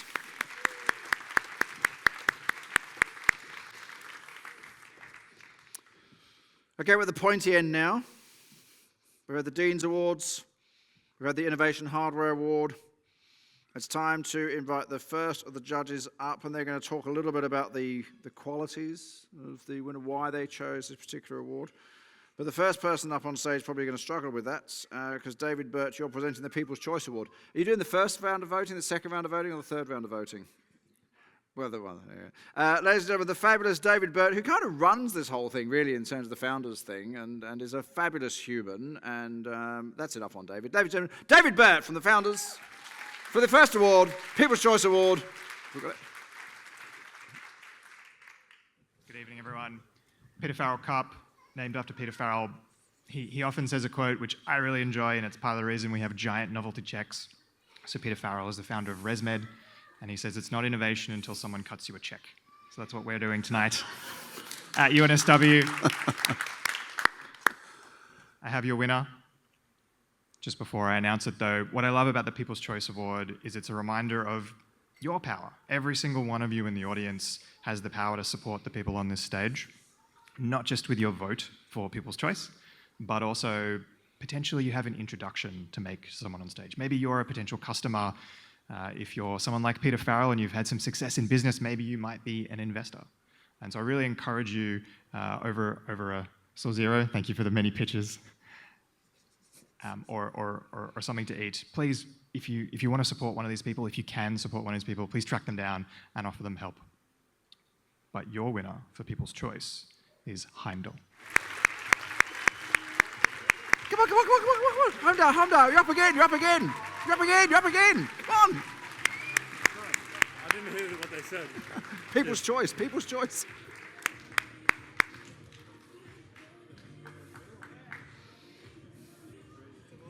Ladies and gentlemen, the people have spoken, and Heimdall is the People's Choice!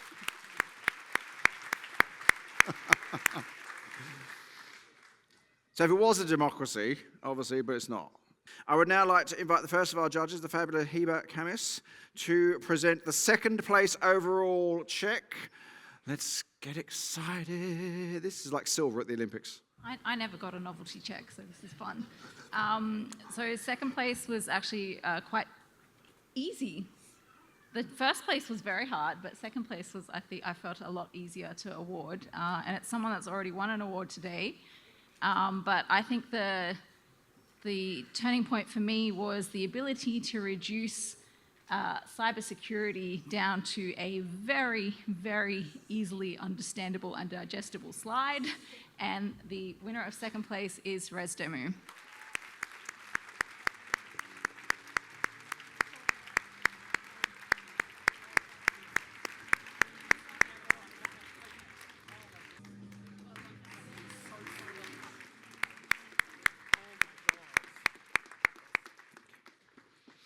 All right, so let's remember what we're here for after 24 years. There's no innovation without investment, but at the same time, the Peter Farrell Cup exists to say to students, to say to young people that you can change the world, okay? And I think it's incredibly important that we recognize young people own the future. They just haven't got there yet, okay? They're the ones in charge of looking at the rules that they've, if you like, inherited and saying, no, I'm going to change these rules. I'm going to use my imagination, the most powerful thing we have as humans. And I'm going to put that in place, and I'm going to get the funding that Peter Farrell so clearly put up there. And I'm going to work with an august institution like UNSW, and then I'm going to stand on stage in front of this quite intimidating crowd, because they can't really see you because the lights are in their eyes. And they're going to pitch their idea. And I think it's 24 years on, it's a standing testament to UNSW and Peter Farrell and the family vision that we're here today. And I think it's time for us to hear who are our finalists tonight. So first up, we have the judge Diana Zhang, who's presenting first place Trailblazer Award. Let's have a drum roll with your legs. Come on, do one of these, do these ones. Come on, come on, come on, come on, come on. Who's it going to be? Well, firstly, congratulations to all the finalists here tonight. Another fun fact about me is that I've spent 10 years at this university, from undergrad to postgrad to being the team that won Peter Farrell Cup in 2021, and I can say with certainty that the level gets higher and higher every single year. And so when Heather was saying that it was very difficult to choose a winner, she was not wrong. It was very, very difficult. Regardless of the result, I hope that all of the startups continue to build and continue to find solutions for the world, because we need you. So please continue on, from a founder and also a postgrad student as well. So the Trailblazer Award ended up going to a startup that we felt would have the biggest impact in terms of scale, but also the most amount of innovation in terms of technology, but also thinking future forward, what that impact could look like. And so we decided to give the Trailblazer Award to Hakiri Medical.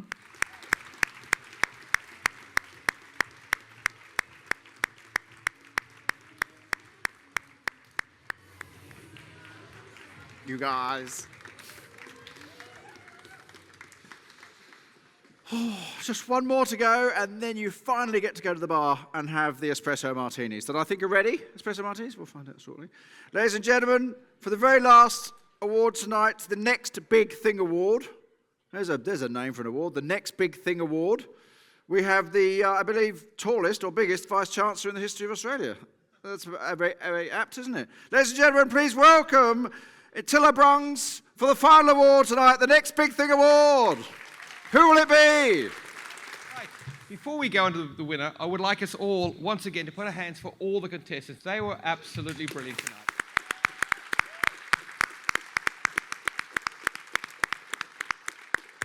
I've done this competition for a number of years, and I can honestly say it's getting better and better. Congratulations to all of you.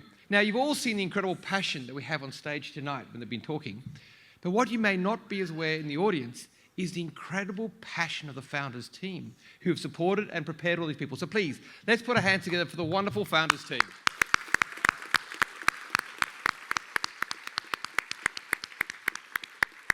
And now, of course, without further ado, the first prize goes to somebody who's clearly got a shared passion for learning journeys and education as I do. So the winner is Dodie AI.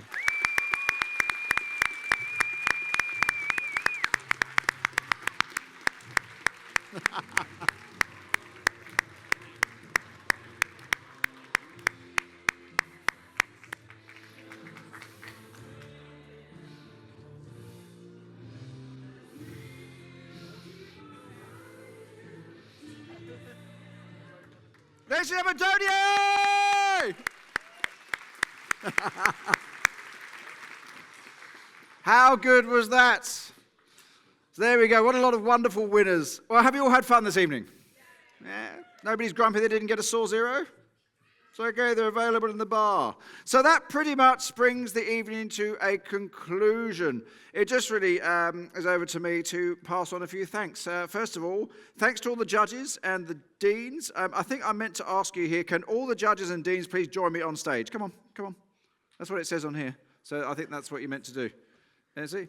Ask all judges and deans to join me on stage. There we go. And then we're going to send them all off, aren't we, to have drinks as well? I think so. Yeah, that's right. Okay. There we go. Live event ends. So can we have a round of applause for the judges and everybody else? Thank you very much, ladies and gentlemen. It's been delightful.